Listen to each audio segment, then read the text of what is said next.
제가 이번에 이 삼손과 관련해서 이제 본문을 묵상하고 또 자료도 보고 뭐 이런 걸 정리하다가 그 새삼스럽게 발견한 게 두 가지가 있는데, 이 삼손과 관련해 가지고요. 하나는 뭐냐 하니까, 삼손 인생 최대의 축복은 그의 삶에는 늘 하나님의 함께 하심이 있었다. 이게 삼손 인생의 최대 축복이고요. 그런가 하면은 동전의 양면처럼 삼손 인생의 최대의 비극이 뭐냐 하니까, 불행하게도 그는 그 사실을 전혀 인식하지 못하는 그런 삶을 살던 인생이었다. 그 두 가지가 이렇게 딱 요약이 되는 겁니다. 그래서 제가 오늘 그 부분을 좀 살펴보려고 하는데요. 여러분이 삼손과 관련한 첫 번째가 뭐라 그랬죠? 삼손 인생의 최대 축복은 그의 삶에는 늘 하나님의 함께 하심이 있었다는 겁니다. 우리 첫날부터 쭉 살펴본 내용들 아닙니까? 사사기 13장 24절 25절에 보니까 그 여인이 아들을 낳음에 그의 이름을 삼손이라 하니라. 그 아이가 자라매 여호와께서 그에게 복을 주시더니 소라와 에스다올 사이 마하네단에서 여호와의 영이 그를 움직이기 시작하였더라. 태어날 때부터, 아니요, 태어나기 이전서부터 하나님께서는 삼손의 삶에, 인생에 개입하고 계셨다는 걸 말해주는 구절 아닙니까? 그런가 하면은 지난 시간에 살펴본 것처럼 사사기 14장 1절부터 3절까지 해서 그 블레셋 여자 외모에 반해가지고 그냥 결혼시켜달라고 때를 쓰는 이 철딱선이 없는 삼손의 모습이 14장 1절부터 3절까지가 나오는데, 아마 유심히 본 분들은 이 문맥에 맞지 않는 4절이 좀 의아했을 거예요. 이런 내용을 기록하는 1절부터 3절 다음에 생뚱맞게 4절에 이런 내용이 나옵니다. 그때의 블레셋 사람이 이스라엘을 다스린 까닭에 삼손이 틈을 타서 블레셋 사람을 치려함이었으나 그의 부모는 이 일이 여호와께로부터 나온 것인 줄은 알지 못하였더라. 이게 그 생뚱맞은 이 4절이 이게 뭘 의미하겠습니까? 그리고요, 우리말 성경에는 여기에 그 다시 한번 보세요. 삼손이 틈을 타서 이렇게 돼 있는데요, 원문으로 정확하게 직역하자면은 삼손이 틈을 타서가 아니에요. 그가 이 틈을 타서예요, 정확하게 직역을 하자면. 그리고 또 대부분의 학자들은 여기 나오는 그가가 우리말 성경처럼 삼손이가 아니고 하나님이라는 거예요. 여호와 하나님이라고 그렇게 분석을 합니다. 그래서 영어 NIV 성경에 보니까요, This was from the Lord라고 나와 있습니다. 이게 삼손이 아니에요. 그러니까 이 말씀은 지금 1절부터 3절까지에는 겉으로 보이는 양상, 그 철딱선이 없는 삼손이 여자 얼굴 보고 그 이방 여자 해서는 안 되는 그 원수 나라 아닙니까? 그 블레셋 여자랑 결혼하겠다고 떼쓰는 그 철딱선이 없는 일이 벌어지는 풍경인데, 그 이면에는 하나님께서 뭐라고요? 삼손이 틈을 타는 게 아니라 하나님이 그 틈을 보고 계시는 거예요. 이해가 되시죠? 무슨 틈을요? 이 철딱선이 없는 이 삼손의 이런 어린애 같은 그 행동 속에 하나님이 틈을 타셔서 이걸 꿈에도 그리는 블레셋을, 자기 민족을 괴롭히는 블레셋을 무찌르는 혹은 블레셋을 향하여 공격하는 도구로 하나님 그 틈을 보고 계시다는 거예요. 이게 내 인생에 얼마나 감동이 되는지 아십니까? 저의 삶을 돌아보면 다 그거예요. 저의 실수, 저의 철딱선이 없음, 개척하고 15년 동안에도 얼마나 그 미숙하게 짝이 없는, 그래서 초창기 성도님들을 생각하면 고마운 것 뿐이에요. 그 42살짜리 너무너무 목회 경험도 없이 어린애처럼 그렇게 그 담임 목사답지 않은 처신하지 못했던 저였는데, 그런데 성도님들은 저를 기다려주시고 하나님은 그 틈을 타서, 이 약하디 약한 저의 틈을 타서 오히려 이렇게 그걸 보고 우리 목사님은 순수해 그러면서 그렇게 좋게 해석을 해주니까 여기까지 무탈하게 오게 된 거 아니겠습니까? 오늘 본문도 마찬가지예요. 15장 15절에 보니까 삼손이 나귀의 새 턱뼈를 보고 손을 내밀어 집어들고 그것으로 1000명을 죽이고 이렇게 나와 있는데요, 제가 본 자료에 의하면은요, 이 나귀 턱뼈는요 대략 한 25cm 얼마나 됩니까? 여러분 뭐 상상해 보세요. 나귀 턱뼈가 뭐 뭐 크면 얼마나 크겠습니까? 이 턱뼈인데 이게 한 25cm 정도 되고요. 무게가 한 400g. 그거 뭐 당연한 거 아닙니까? 그 턱뼈니까요.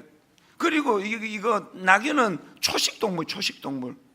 육식이면은 이게 많이 사용해서 이게 뭐 좀 그 단련이 됐다 치지만요, 풀 뜯어먹고 사는 낙이 턱뼈를 가지고 이 싸움에 나갔다. 이거부터가 이게 말이 안 되는 얘기라는 거예요. 이게 천명을 죽일 수 있는 도구가 아니에요. 뭘 의미하겠습니까? 여기 나오는 낙의 턱뼈는요, 하나님의 능력을 보여주기 위한 특별한 하나님의 도구라는 거예요. 삼손이 강력해서 이긴 게 아니고요, 무찌른 게 아니고 하나님의 개입하심, 그 상징적인 도구가 낙의 턱뼈라는 거예요. 물맷돌도 마찬가지 아닙니까?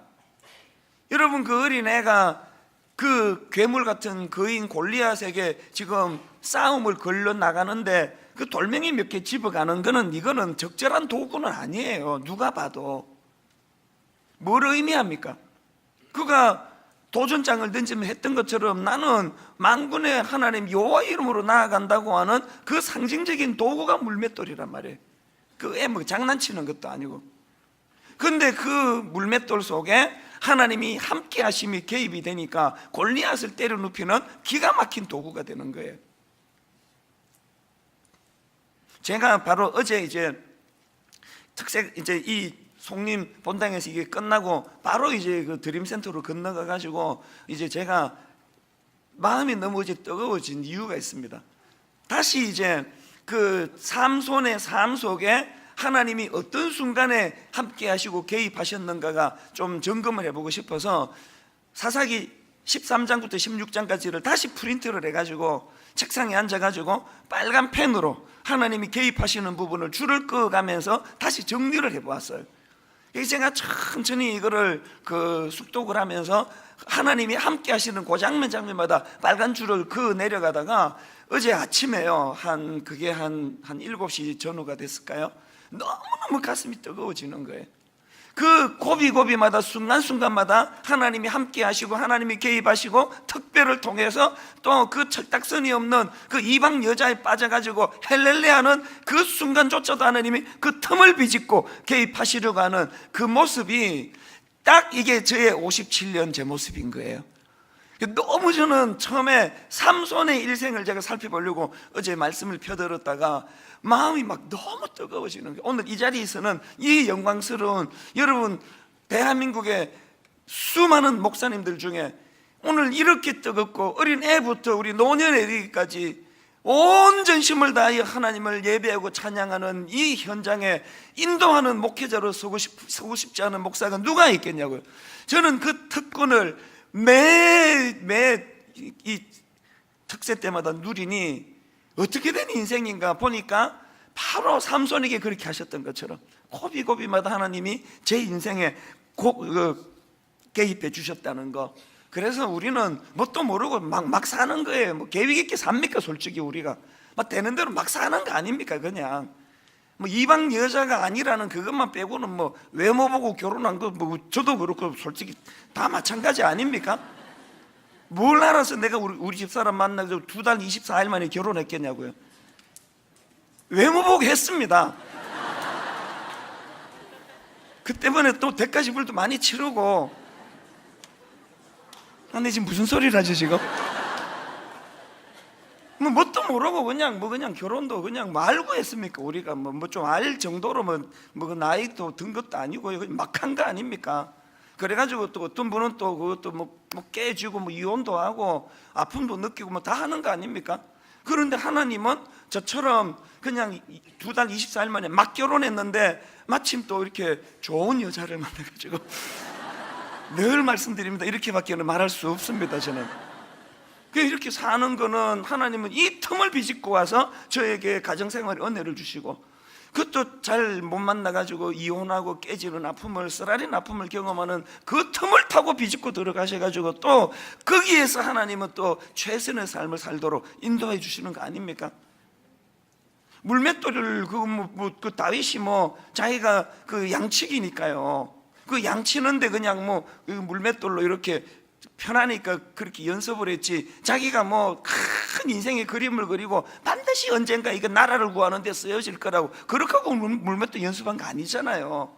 그냥 눈에 보이는 그 급하니까, 그 맹수를 이길 수 없으니까 그렇게 하고 물맷돌 돌렸는데, 하나님은 그 틈을 비집고 들어가셔서 다윗의 그 자기 생업 양 지키는 일에 열심히 했던 그 도구 사이에 하나님이 비집고 들어가셔가지고 나라를 지키는 도구로 그것을 선용하시는 그 하나님, 여러분 저처럼 집에 가시면요, 사사기 13장부터 16장까지 쭉 한번 읽으면서 삼손에게 어떨 때 개입하셨는가를 점검하면서 여러분 삶에 한번 대입해 보세요.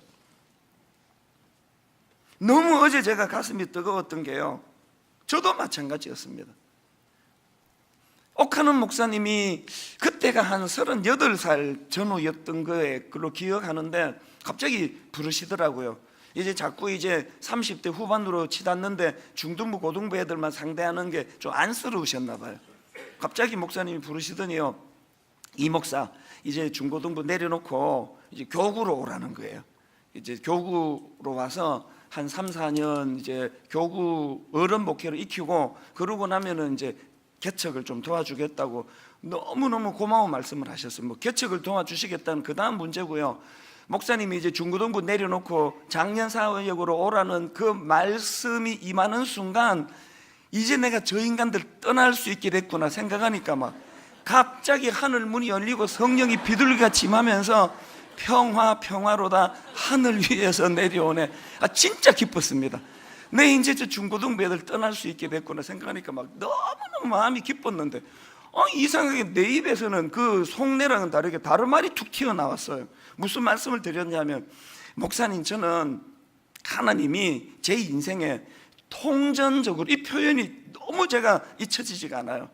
툭 나왔는데, 하나님은 내 인생에 통전적으로 개입하시고 역사하는 분인 줄 믿습니다. 그래서 제가 지금 중고등부만 열심히 하다가 어른 목회를 해도, 그래서 어른 목회 하나도 경험을 못해도 하나님은 내가 중고등부 여기에 최선을 다해서 하면은 하나님은 내가 경험하지 못한 어른 목회에도 손색 없이 경험한 것 이상으로 역사하실 줄 믿습니다. 그래서 목사님 부탁이 있는데요, 제가 이 교회에서 중고등부 하다가 이 교회를 떠날 수 있게 해주세요. 그렇게 툭 이제 목사님께 말씀을 드리니 난 그날을 잊지를 못해요. 목사님이요 이렇게 요 자세예요. 목사님은 이제 생각하시면 이렇게 팔짱 끼는 그런 그 좀 습관이 계셨는데요, 이렇게 팔짱을 끼고 창문을 딱 한참 응시를 하셨어요. 그날 창문을 딱 한참 응시하시더니 딱 한마디 하시더라고. 너 참 고집 세다. 그렇게 하도록 해라. 그래서 이제 제가 10년 동안 진짜로 사랑의 교회에서 중고등부만 하고 어른 목회도 못 해보고 분당에다 교회를 개척했거든요. 어제 새삼 이게 떠올려지는데 너무너무 가슴이 뜨거워졌습니다. 왠지 아십니까? 제가 그날 옥 목사님께 하나님은 통전적으로 일하시는 분이기 때문에 그렇게 말한 건 이론적인 내 신앙 고백이었잖아요. 그런데 여러분, 내 삶 속에 개입하신 하나님은 지난 15년 동안에 그렇게 목사님 앞에 드렸던 그 신앙 고백이 얼마나 풍성하게 이루어졌는지 여러분 다 아시잖아요. 지난 15년 동안 어른 목회 경험 하나도 없는 제가 어떤 경험 많은 목사님보다도 더 풍성한 하나님 은혜를 받으며 어리버리한 저에게 행정이 뭔지 모르니까 고신교단의 내 후배, 행정의 달인 같은 후배를 연결시켜줘가지고 남의 교단에 와가지고 그 고마운 그 후배 목사님이 개척 초기에 뼈대를 그분이 다 세워주고 그렇게 하고 돌아가시고, 또 좀 있다가 또 누구를 만나게 하고 누구를 만나게 하고, 오늘 우리 교회에 70몇 명의 교역자 전부가 다 저에게는 너무너무 소중한 제 약점을 보완해주는 믿음의 동력자가 돼서 이렇게 풍성한 목회를 하게 됐다는 게 어제 아침에 너무 가슴이 뜨겁더라고요. 예를 들어서 다윗이 물맷돌 가지고 양떼 지키려고 그렇게 했던 것처럼 저도 내가 이렇게 해가지고 내 인생 이런 거 없었거든요. 그런데 하나님은 청소년 사역에 제가 마음에 있었던 걸 하나같이 다 어른 사역으로 예비하심이었더라고. 예를 들면은 지금 제가 이제 그 설교하는 패턴이 이렇게 설교하고 그 설교에 맞는 찬양 한두 곡 하고 그리고 그 설교와 찬양을 묶어서 통성 기도하고 이제 예배를 마무리하는 패턴을 제가 구사하고 있지 않습니까? 보니까 지금 꽤 많은 목사님들이 이제 그 패턴으로 가는 걸 제가 보거든요. 이게 어디서 나온지 아십니까? 중등부 할 때 애들은 막 바글바글 막 재직이 1,400명 그 막 천방지축 모여가지고 집중을 안 하고 있으니까 막 이것들 집중시키려고 막 너무너무 애쓰다가 보니까 나온 게 그 도구예요. 설교하고 그 설교 내용을 요약하는 찬양을 가지고 애들과 다시 한번 촉구하고 그 다음에 이제 기도하면서 니들이 예배자가 되라고 그렇게 아이들과 만 10년 연구하면서 나온 게 이 예배 패턴이거든요. 개척하고 이게 이렇게 쓰일 줄 나 꿈에도 몰랐습니다. 제 설교 패턴도 설교도 마찬가지예요. 제 설교는 우선 누구나가 다 알아들어요. 너무 쉽대요.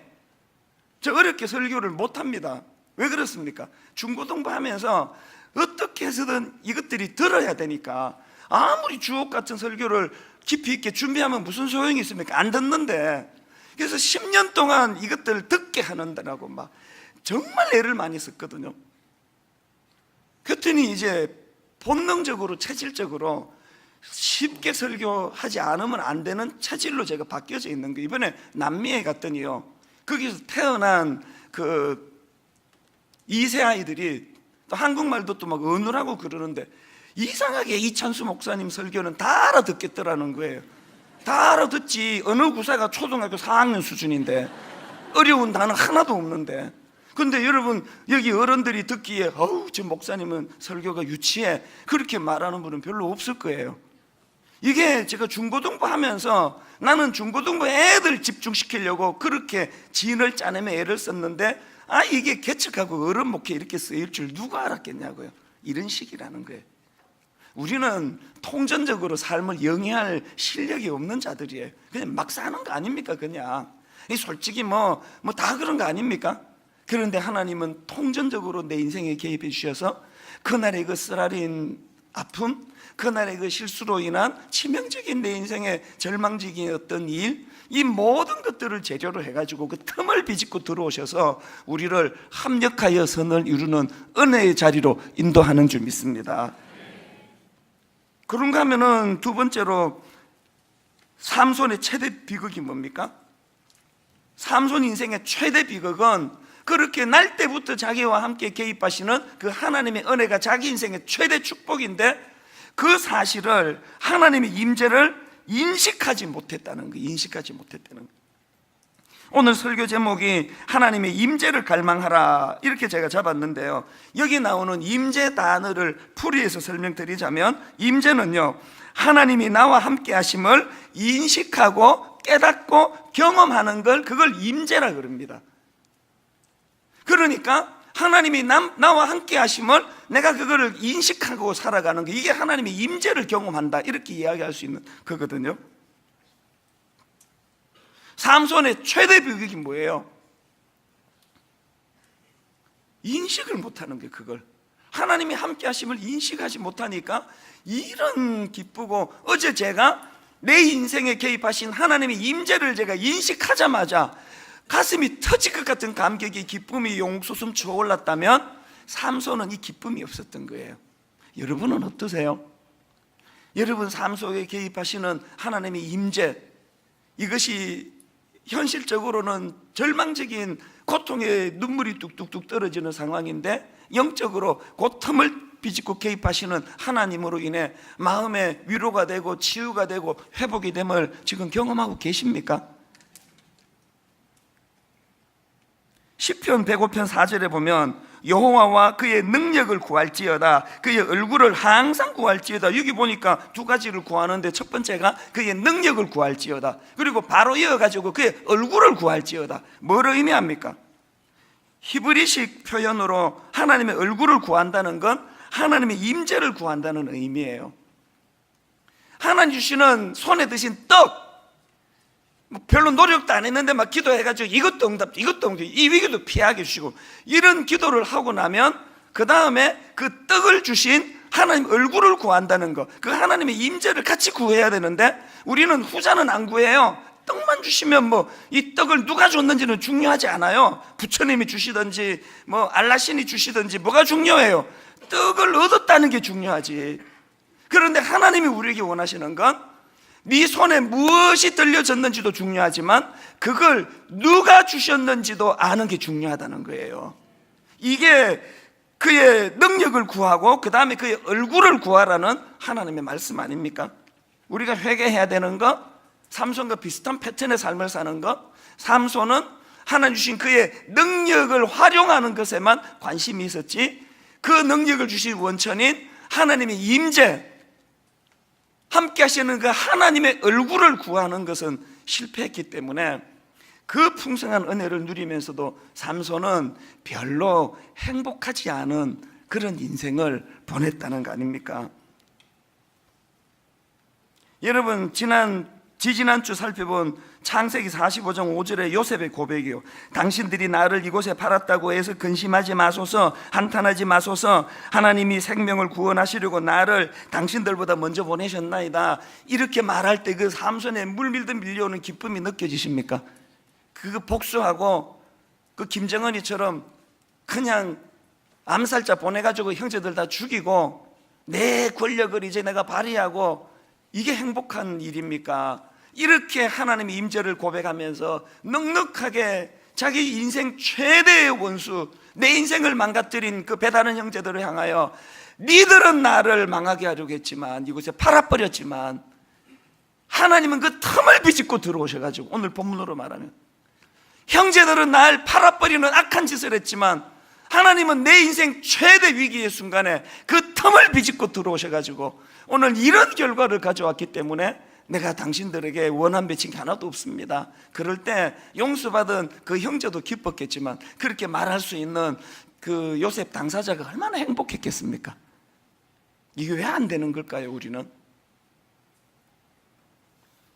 그래서 제가 이런 그 삼손의 삶을 쭉 살펴보다가 오늘 본문이 너무너무 제가 은혜가 되는 거예요. 제가 오늘 내일 이틀에 걸쳐서 오늘 본문을 살펴봐야 되겠다 생각을 했는데요, 오늘 본문에서 제가 발견하는 포인트가 하나 있는데요, 이제 삼손이 그렇게 우연히 마주친 블레셋 여자 외모에 반해가지고 이제 뭐 결국은 이제 그 여자가 이제 결혼하지 않습니까? 그러는 과정에서 이제 나중에 집에 가서 쭉 읽으면 이제 한두 장밖에 안 되니까 내용 읽어보면 많은 우여곡절을 삼손이 이제 겪습니다. 그리고는 지금 본문에서는 자기 동족 유다 사람들 손에 이끌려가지고 블레셋 사람들에게 넘겨지는 절체절명의 위기의 순간, 고난을 겪게 됩니다.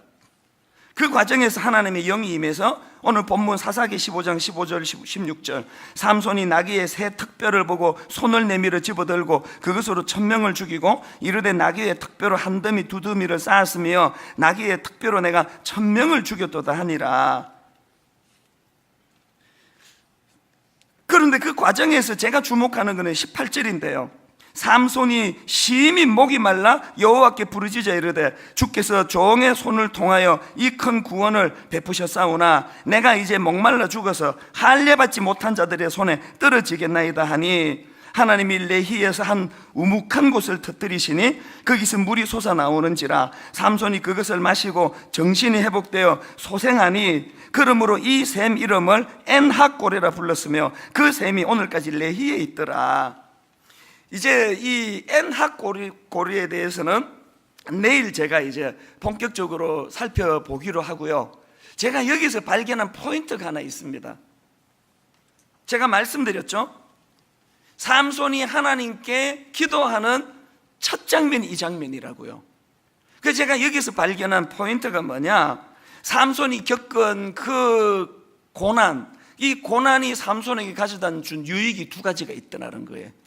고난이 삼손에게 가져다 준 유익 중에 첫째가 뭐냐, 삼손은요 고난을 통해 하나님의 임재를 경험합니다. 18절 처음 하는 하나님께 기도하는 첫 장면이에요. 이게 삼손이 심히 목이 말라 여호와께 부르짖어 이르되, 삼손이 심히 목이 말라 여호와께 부르짖어 이르되, 이게 지금 태어나가지고 지금까지 함께 하셨던 하나님을 인식하지 못하고 하나님께 부르짖지 못하던 삼손이 처음으로 하나님을 인식하고 하나님께 부르짖는 장면이에요. 고난이 가져다주는 유익입니다. 그런가 하면은 두 번째로 발견하는 게 뭐냐, 여러분, 삼손은 고난을 통해 드디어 자기가 하나님의 종이라는 것을 인식하는 신분의식을 깨닫게 된다는 것입니다. 18절, 삼손이 심히 목이 말라 여호와께 부르짖어 이르되 주께서 주의 종의 손을 통하여 이 큰 구원을 베푸셨사오나, 지금 목말라 죽을 것 같은 고난 속에서 삼손은 처음으로 주의 종이라는 자기 정체성을 지금 드러내고 있다는 사실이에요. 저는 어제 이 구절을 묵상을 하면서 마음에 탄식이 나오는 겁니다. 마음에. 현실적으로 한국교회에 크리스찬이 이렇게 많은데, 현실적으로 한국교회에 목사 전도사 얼마나 많습니까? 막 쏟아져 나오고 있는데, 현실적으로 교회가 그 밤에 남산에 올라가 보면 막 빨간 십자가로 온 영토를 다 점령한 것 같은데, 근데 왜 실제적으로 삶 속에서 하나님의 임재하심을, 그것을 경험하면서 누리며 사는 사람은 이렇게 적은 건가? 여러분, 솔직히 우리 다 삼손 아닙니까? 삼손. 태어나 보니까 아버지가 목사고 장로고 모태신앙이고, 그래서 습관적으로 교회를, 아까 이 꼬맹이들 6살, 7살, 8살, 9살 나와서 특송하고 문화적으로는 교회 생활을 누렸지만, 우리가 어릴 때부터 삶 속에서 삼손처럼 하나님이 개입하시는 삶, 하나님이 함께 하시는 삶, 내 실수를 통해, 내 아픔을 통해 그 틈을 비집고 들어오시는 하나님의 역사하심을 우리도 삼손하고 똑같은 공통점, 못 느끼고 사는 거 아닙니까? 못 느끼고. 그거 느끼지 못하고 목회하니까 교회가 이렇게 무기력하고, 그거 느끼지 못하고 주석 보고 설교 준비하니까 하나도 흠잡힐 내용은 하나도 없는데 아무런 은혜가 전달되지 않는 거, 여러분 그거 아십니까? 책으로 내면은요 조금도 지장이 없는 내용인데, 그러나 거주마다 설교는요 완전히 다 달라요. 여러분은 못 느끼지만 피아노 연주하는 연주자만이 느끼는 느낌이 있는 것처럼 저만 느끼는 게 있거든요. 하나님의 임재가 그 설교 속에 녹아나면 내용은 하나도 없는데, 어제 우리 그 교역 잔사님이 그런 얘기를 하더라고요.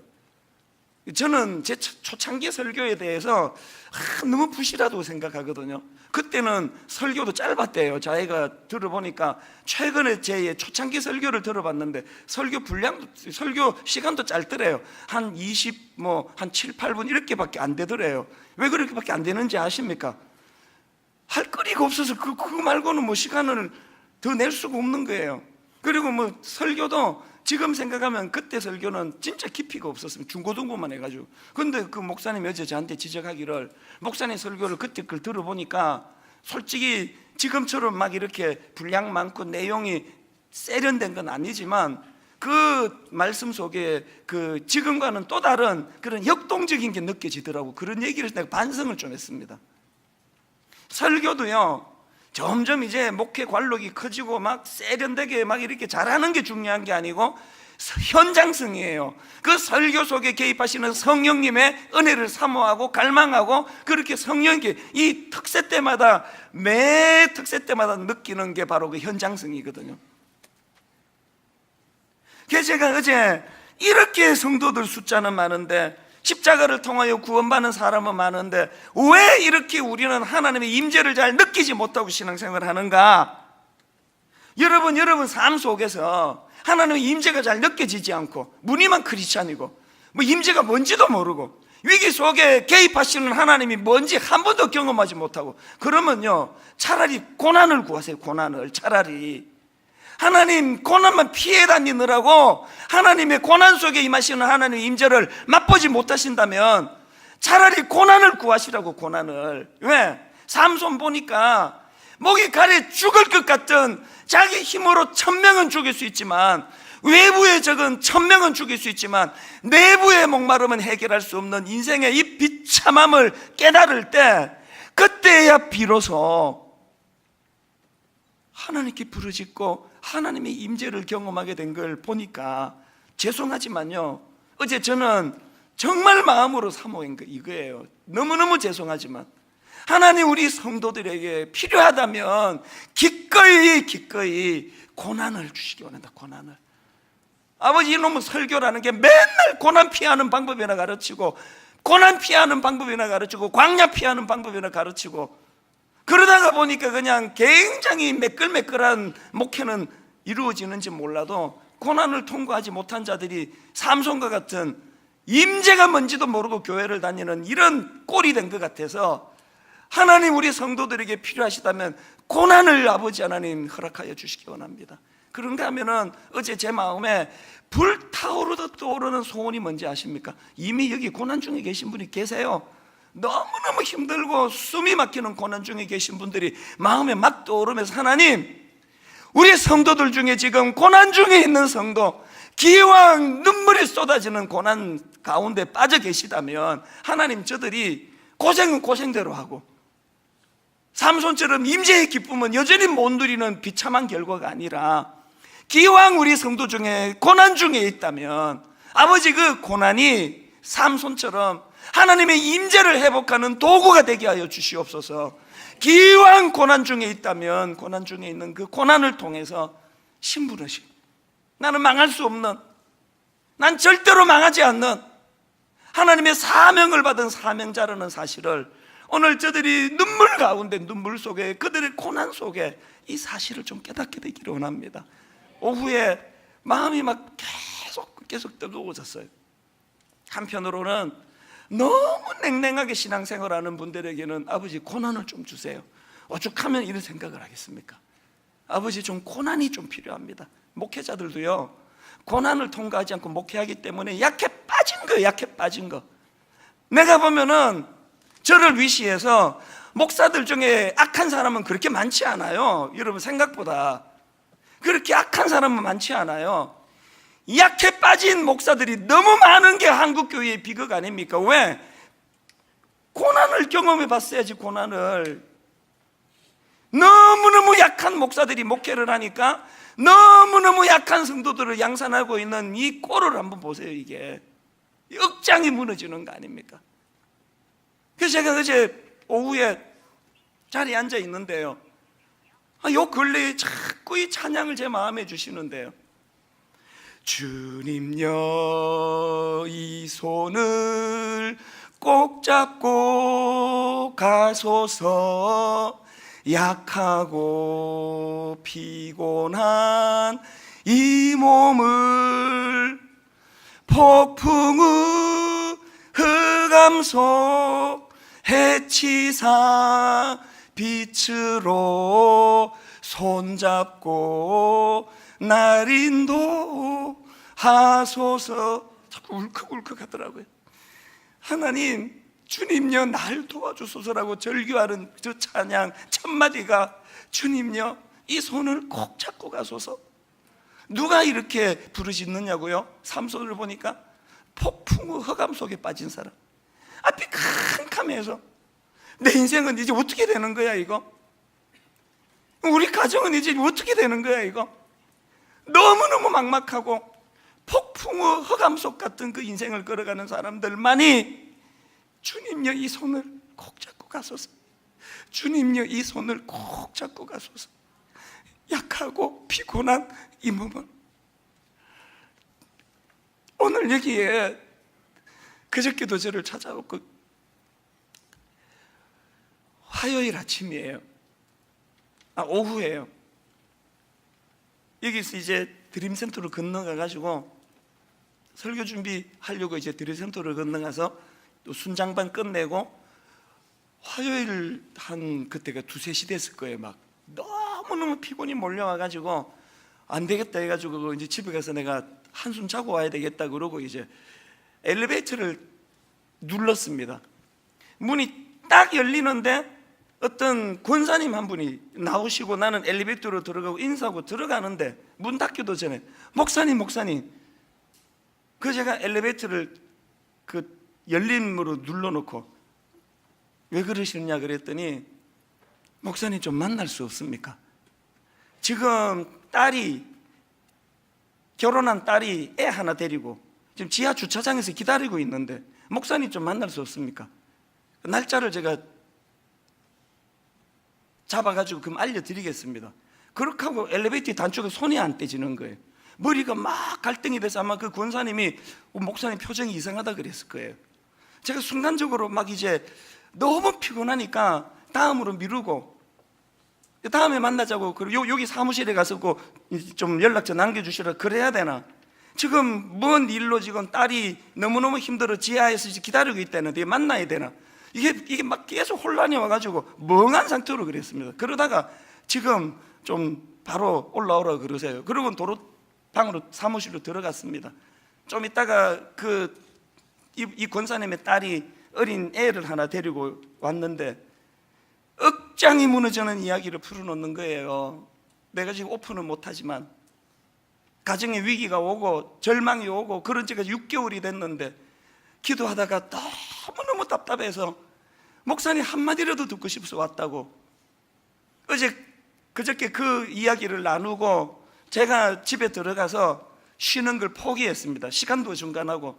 그래서 그냥 계속 있으면서 그 자매를 생각하고 그 자매의 어머니 권사를 생각하면서 딸이 가정의 위기가 와가지고 눈물 없이는 들을 수 없는 절망 속에 그렇게 빠져 있을 때 아무것도 아닌 저를 만나려고 엘리베이터를 타는데 하나님, 세상에 거기서 마주치도록 하시는 하나님, 그리고 저를 통해 이분이 그 어린 젊은 아기 엄마가 이제 목사님 정리가 좀 됐습니다 그렇게 하고 돌아서는데 그게 이 찬양 가사 그대로 아닙니까? 주님요 이 손을 꼭 잡고 가소서. 약하고 피곤한 이 몸을 2절 가사에 보니까 인생이 힘들고 고난이 겹칠 때 주님요 날 도와주소서. 인생이 힘들고 고난이 겹칠 때 도와줄 인생이 없기 때문에 주님요 날 도와주소서. 외치는 이 소리 귀 기울이시사 손잡고 날 인도하소서. 턱뼈 하나로 원수 1000명은 죽일 힘을 갖고 있지만 자기 내면의 목마름은 해결할 수 없는 모순을 가진 게 우리 인생이라고 한다면 오늘 이걸 빨리 자각하고 하나님, 주님요 이 손을 꼭 잡고 가소서. 어제 내내 제 마음 속에서 그 어린 젊은 애기 엄마 모습, 눈물을 흘리는 남자 성도님의 눈물이 뚝뚝 떨어지는 그 모습, 목사님 내가 결정적인 잘못을 저질러서 가정에서 이런 아픔이 찾아왔다고 고백하는 그 중년 신사분 눈에서 떨어지는 그 눈물, 이게 다 이 가사 아닙니까? 주님요 이 손을 꼭 잡고 가소서. 약하고 피곤한 이 몸을. 여러분, 약하지도 않고 피곤하지도 않고 고난이 뭔지도 몰라서 이 절박한 마음이 없다면 차라리 고난을 구하세요. 고난을 구하세요. 하나님, 차라리 고난이 내게 임함으로 말미암아 하나님의 임재가 내 삶 속에서 경험되어지는 인생이 되기를 원합니다. 오늘 이런 마음을 담아서 우리 함께 이 찬양 불러보기 원합니다. 주님요 이 손을 꼭 잡고 가소서. 가사가 있어서 부르는 찬양이 아니라 내 마음 깊은 곳에서 절규하며 하나님께 올려드리는 그런 찬양이 되기 원합니다. 주님요 이 손을 꼭 잡고 가소서. 주님요 이 손을 꼭 잡고 가소서. 약하고 피곤한 이 몸을, 약하고 피곤한 이 몸을 폭풍의 흑암속 해치사 빛으로 손잡고 날 인도하소서. 여러분 다시 한번 주님요 이 손을 꼭 잡고 가소서. 이 손을 꼭 잡고 가소서. 약하고 피곤한 이 몸을, 피곤한 이 몸을 폭풍의 흑암속 해치사 빛으로 손잡고 날 인도하소서. 날 인도하소서. 인생이 힘들고 고난이 겹칠 때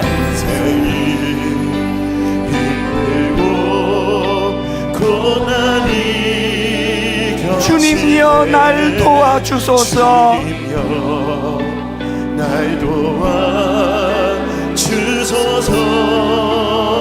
외치는 이 소리 귀 기울이시사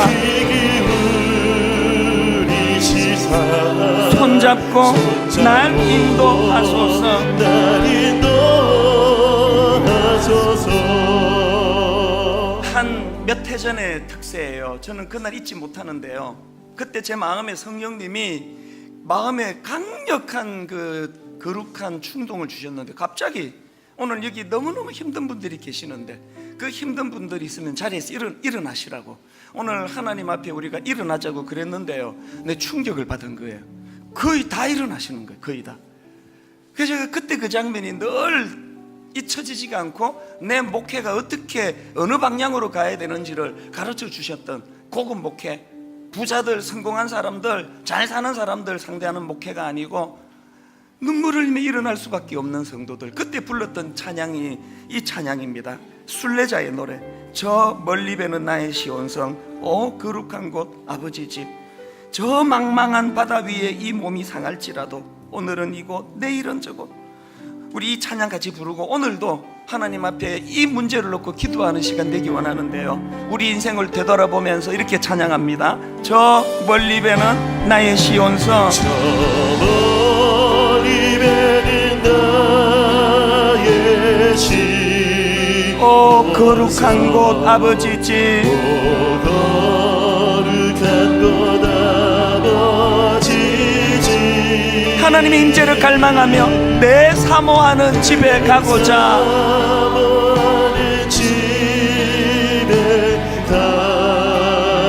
한 밤을 세웠네.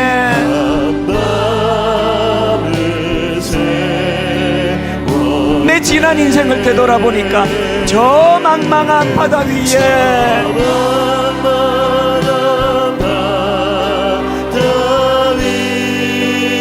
이 몸이 상할지라도 이 몸이 상할지라도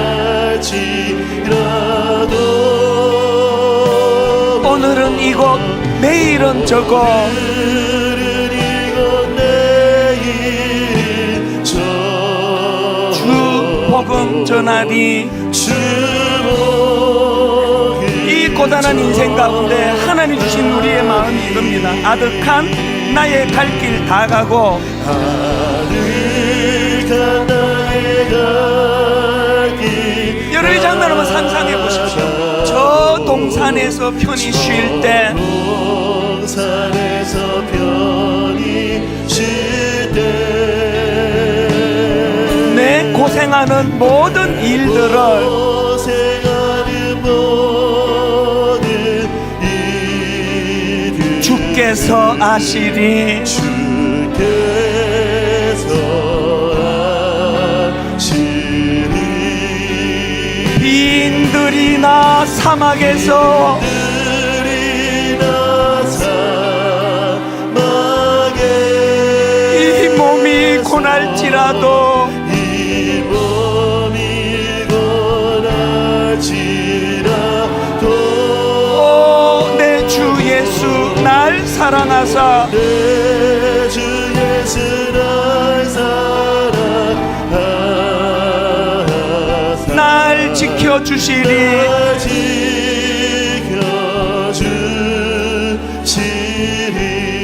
여러분, 저는 정말 주님 이름으로 책망하기를 원해요.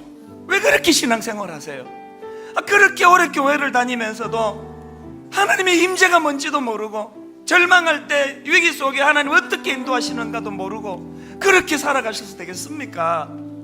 절박하게 구해야 되는 건 손에 들려지는 떡 달라는 거 아닙니다. 하나님의 얼굴을 구하기 원합니다. 아버지, 나는 하나님의 얼굴이 어떻게 생긴지 잘 모릅니다. 경험을 못 해가지고. 차라리 고난을 통해서라도 하나님, 이런 맥락에서 여기 지금 고난 중에 계시는 분, 아무도 눈 뜨지 않습니다. 성령님이 여러분을 이렇게 세우세요. 너 넘어져 있는, 쓰러져 있는 그 자리에서 일어나라고.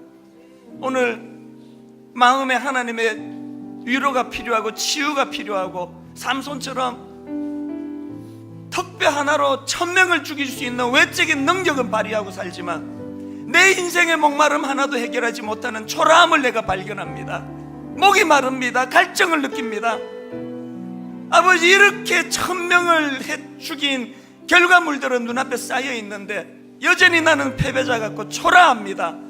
목이 말라 마음이 아프고 힘드신 분들은 조용히 자리에서 일어나세요. 사람 의식하지 아니하고 사람 바라보지 아니하고, 하나님, 나는 목이 마릅니다. 사람들은 턱뼈 하나로 1000명을 죽였다고 날 대단한 사람이라 그런데 하나님, 나는 여전히 인생에 목이 마릅니다. 그래서 하나님, 이 새벽에 주님요, 내 손을 꼭 잡고 가소서. 우리 한 번 더 이 찬양 부르고 절박한 마음으로 하나님 앞에 나아가기 원합니다. 아무도 눈 뜨지 마시고 하나님 바라보며, 주님요, 이 손을 꼭 잡고 가소서. 일어서서 하나님 은혜를 구하는 자들에게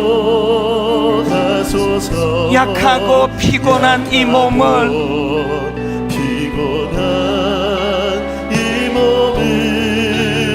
폭풍우 흑암 속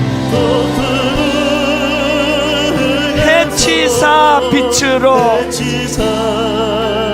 손잡고 날 인도하소서.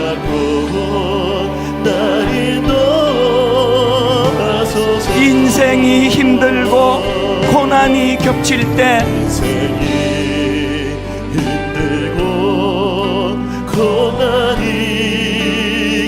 주님여, 날 도와주소서.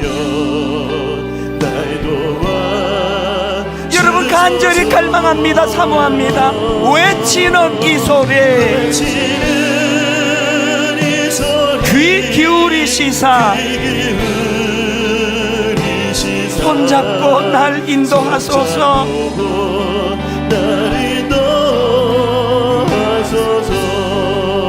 여러분, 그저께 엘리베이터 문 앞에서 저와 마주친 그 권사님과 그 따님 이 자리에 계시거든요. 그분을 위시해서 아버지 가정이 흔들흔들거리고 건강을 다치고 남편이, 아내가 가정을 지키지 않으려고 하는 것 때문에, 자녀 문제로 경제적인 어려움 때문에 아버지, 약하고 피곤한 이 몸을 주님여, 날 도와주소서. 주님여, 이 손을 꼭 잡고 가소서. 가식적인 기도가 아니라 절박하게 주님 앞에 우리 부르짖어 기도하기 원합니다. 우리 같이 기도하시겠습니다. 살아계신 하나님 아버지, 주님여, 이 손을, 주님여, 이 손을 꼭 잡고 가소서. 주님여, 이 손을 꼭 잡고 가소서. 약하고 피곤한 이 몸을 주님여, 이 손을 꼭 잡고 가소서. 하나님 아버지, 하나님 살려해 주시기 원합니다. 아버지 하나님, 오늘 주님을 의지하는 마음으로 오늘 이 자리에 일어섰습니다. 하나님 도와주시옵소서. 하나님 도와주시옵소서. 하나님 도와주시옵소서. 아버지 하나님, 이 손을 꼭 잡고 가주시옵소서. 주의 옷자락이라도 잡고자 하는 절박한 심정으로 일어섰습니다. 주의 옷자락이라도 잡고자 하는 간절한 마음으로 오늘 이 자리에 왔습니다. 주여, 주의 옷자락만 잡았을 뿐인데 우리를 새롭게 하신 그 은혜, 오늘 시간 우리에게 허락하여 주시기를 간절히 기도합니다. 주여, 오늘 시간 우리를 붙잡아 주시옵소서. 마음을 살피시는 이가 하나님이시고, 아버지 하나님, 성령께서 다 우리를 도우시면 우리에게 알게 하셨는데, 하나님, 우리의 마음을 만져주시고 우리의 연약함을 주의 은혜의 성질로 살펴주시기를 간절히 기도합니다. 주여, 오직 주님만 계시옵니다. 우리의 목마름을 아버지 주의 은혜로 채워주시옵소서. 우리의 목마름을 주의 은혜로 채워주시옵소서. 아버지 하나님, 우리의 마음을 새롭게 하여 주시옵소서. 고난 중에 아버지 하나님의 은혜를 구하는 아버지 저희들의 절박한 일을 치네 아버지 들어주시옵소서. 하나님 그 은혜만을 구합니다. 주여, 아버지 은혜를 구합니다. 주여, 보기를 원합니다. 주여, 일어서기를 원합니다. 주여, 붙잡아 도와주시옵소서. 이 시간 조용히 반주를 들으시면서 다 자리에 앉으시고요. 오늘은요, 우리가 부르짖는 시간이 아니라 하나님이 말씀하시도록 우리 오른손 가슴에 얹으시고, 하나님, 어제 그저께 또 월요일 내가 하나님께 부르짖고 부르짖었지만 이제는 하나님 말씀하여 주시옵소서. 사랑하는 아들아, 나는 네가 잘 되기를 원한다. 사랑하는 내 딸아, 너의 눈물을 보았노라. 네가 네 가정을 지키려고 얼마나 애쓰고 수고하는지 내가 다 안다. 이 시간 잠잠히 성령님께서 여러분을 위로해 주시기 원합니다. 성령님이 꾸짖으시는 시간 되기 원합니다. 어떻게 그렇게 너는 하나님의 능력만 구하고 하나님의 얼굴은 구하지 않느냐? 나는 너와 교제하고 싶은데, 나는 너와 사랑을 나누는 관계를 맺고 싶은데 어떻게 너는 내가 주는 떡에만 그렇게 관심이 있느냐? 그런가 하면 하나님, 내가 겪는 이 아픔이, 이 고통이 하나님의 임재를 경험하는 복된 도구가 되기 원합니다. 이 아침에 지난 시간들을 되돌아보시면서 유난히 아팠던 순간들, 잘 해보려고 했는데 이혼을 경험하고 가정이 깨지고 건강을 다치고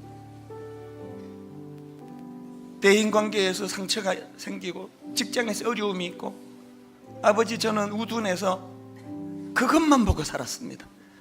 맨날 억울하고 맨날 분하고 나는 맨날 일 안 되는 인생이고.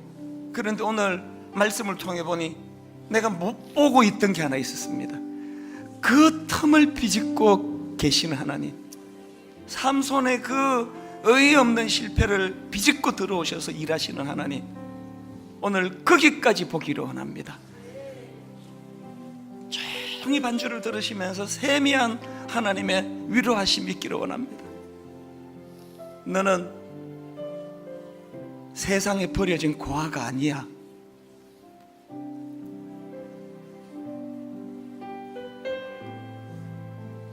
오늘날 내가 너를 낳았도다.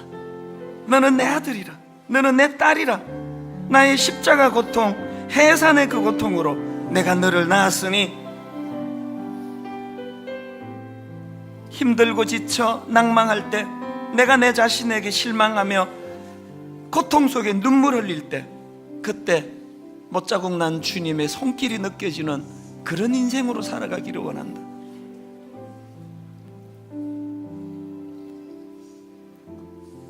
성령님이 이 시간 일하고 계심을 저는 믿습니다. 여러분의 상함을 만져주고 계시는 줄 믿습니다. 내 필요를 위해서 모인 새벽 부흥회가 아니라 하나님의 임재를 회복하는, 하나님과의 관계가 회복이 되는, 하나님이 오늘도 내 실수, 내 아픔, 내 상처 그 틈을 비집고 들어오셔서 일하고 계심을 볼 수 있는 영안이 열려지는 그런 새벽이 되기를 원합니다.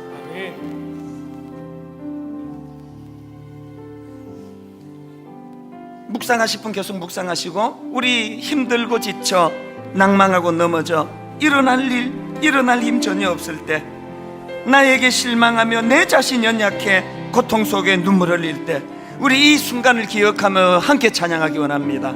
힘들고 지쳐 낭망하고 넘어져,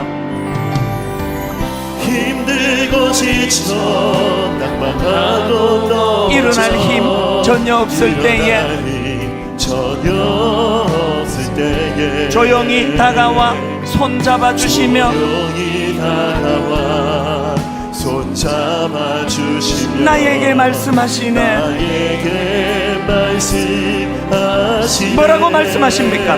나에게 실망하며 내 자신 연약해 고통 속에 눈물 흘릴 때에, 바로 그 순간 못자국 난 그 손길, 내 눈에 눈물 닦아주시며 나에게 말씀하시네. 우리 다시 한번 찬양할까요? 자리에서 다 일어나십니다. 힘들고 지쳐 낭망하고 넘어져 일어날 힘 전혀 없을 때에 조용히 다가와 손잡아 주시며 나에게 말씀하시네. 여러분 이럴 때 없습니까? 나에게 실망하며 내 자신 연약해 고통 속에 눈물 흘릴 때에 못자국난 그 손길 눈물 닦아주시며 나에게 말씀하시네. 뭐라고 말씀하시는가요? 너는 내 아들이라. 오늘날 내가 너를 낳았도다. 너는 내 아들이라. 나의 사랑하는 내 아들이라. 언제나 변함없이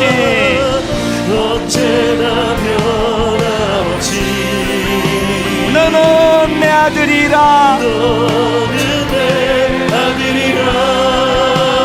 나의 십자가 고통 해산의 그 고통으로 내가 너를 낳았으니 너는 내 아들이라. 오늘날 내가 너를 낳았도다. 너는 내 아들이라. 나의 사랑하는 내 아들이라. 오 신실하신 주, 오 신실하신 주, 오 신실하신 주. 여러분 이 음성이 들려지십니까? 내 너를 떠나지도 않으리라. 내 너를 버리지도 않으리라. 약속하셨던 주님, 그 약속을 지키사 이후로도 영원토록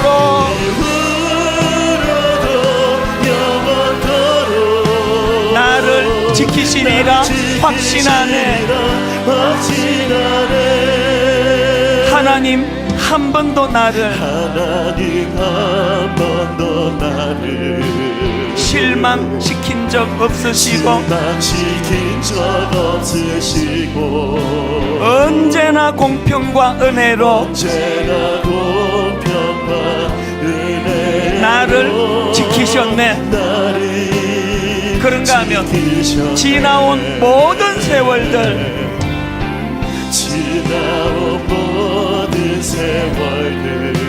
돌아보아도 여러분 이렇게 고백하시겠습니까? 그 어느 것 하나 주의 손길 안 미친 것 전혀 없네. 그래서 이렇게 고백할 수 있는 겁니다. 오 신실하신 주, 오 신실하신 주. 위기의 순간마다 고비의 순간마다 내 너를 떠나지도 않으리라. 내 너를 버리지도 않으리라. 약속하셨던 주님, 그 약속을 지키사 확신합니다. 이후로도 영원토록 나를 지키시리라 확신하네. 우리 마지막으로 온 전심을 다하여 오 신실하신 주, 오 신실하신 주. 위기의 순간마다 내 너를 떠나지도 않으리라. 내 너를 버리지도 않으리라. 약속하셨던 약속하셨던 주님, 약속하셨던 주님, 그 약속을 지키사 그 약속을 지키사 선포합니다. 이후로도 영원토록 나를 지키시리라 확신하네. 지키시리라 확신하네. 나를 지키시리라 확신하네. 나를 지키시리라 확신하네. 나를 지키시리라 확신하네. 나를 지키시리라 확신하네. 여러분, 남은 시간 기도할 때 안 아픈 척 하시면 안 됩니다. 아무 문제 없는 척 하시면 안 됩니다. 그저 체면 때문에 아무 문제 없는 척 포장하고 있으면 안 됩니다. 포자가 형성된 거다 깨트려야 돼요. 하나님 앞에 어린아이처럼, 하나님 내가 아파요, 하나님 내가 목이 말라요, 내가 하나님 오늘 이 아침에 주님 앞에 그래서 나왔으니 아버지의 해갈의 기쁨을 맛보기를 원합니다. 오늘 여러분 남은 시간 자유롭게 기도하다가 돌아가시는데 저를 따라 다시 한번 이렇게 큰 소리로 선포합니다. 주여 은혜를 주옵소서. 주여 은혜를 주옵소서. 주여 은혜를 주옵소서. 주여 은혜를 주옵소서. 주여 기도의 문을 열어 주옵소서. 주여 기도의 문을 열어 주옵소서. 주여 기도의 문을 열어 주옵소서. 주여 기도의 문을 열어 주옵소서. 아픈 내 마음을 아버지께 토해내듯 우리 주님 이름 3번 부르고 통성으로 주님 앞에 기도하시겠습니다. 주여, 주여, 주여. 살아계신 하나님 아버지, 이 아침에 불러 모아주시고 우리들의 상함을, 우리들의 아픔을, 우리들의 눈물을 외면하지 아니하시는 그 하나님을 대명케 하신 것 감사합니다.